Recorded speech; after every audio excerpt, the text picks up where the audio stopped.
Hello বন্ধুরা, আশা করি তোমরা খুব ভালো আছো। আমিও ভালো আছি। তো একটা ভিডিও নিয়ে চলে আসলাম। আমার দাদাভাই চলে এসেছে। দেখো, টেনের থেকে 3টে লজেসের প্যাকেট কৌটো নিয়েছে 100 টাকা। তো দেখো লজেসগুলো, দাঁড়া, এই দেখো লজেসগুলো। এই লজেসগুলো কিন্তু খেতে একদম ভালো না, ঠিক আছে? লজেসগুলো এই তিনটে করে আছে। এগুলো একটু খাওয়া যাবে। তিনটে করে 9টা আছে। আর এই দেখো গুড় কাটিয়ে এনেছি 5 প্যাকেট, 2, 4, 5টা। আর এনেছে বাদাম চিট, এই বাদামের খাজা, বুঝেছো? এটা খেতে সত্যি খুব ভালো লাগে, কিন্তু খেলেই দাঁতে ব্যথা উঠে যাবে। জিনিসটা সত্যি খুব ভালো লাগে।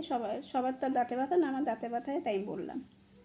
আর এই দেখো দিলকুশ এনেছে, একটা দিয়ে ছেলে খেয়ে গেল, আর একটা রয়েছে। আর এই দেখো কটকটি এনেছে। এবার আর হজমলা আনেনি, হজমলা অনেক আছে ছেলে। তা কেমন লাগলো অবশ্যই কমেন্ট বক্সে জানাবে বন্ধুরা। কিন্তু বাদাম খাজাটা বেশি খেতে টেস্টি আছে, খুবই ভালো লাগে। বা দাঁতে ব্যথা করুক আর যাই করুক, খেতে খুব ভালো লাগে। তো কমেন্ট বক্সে জানিও।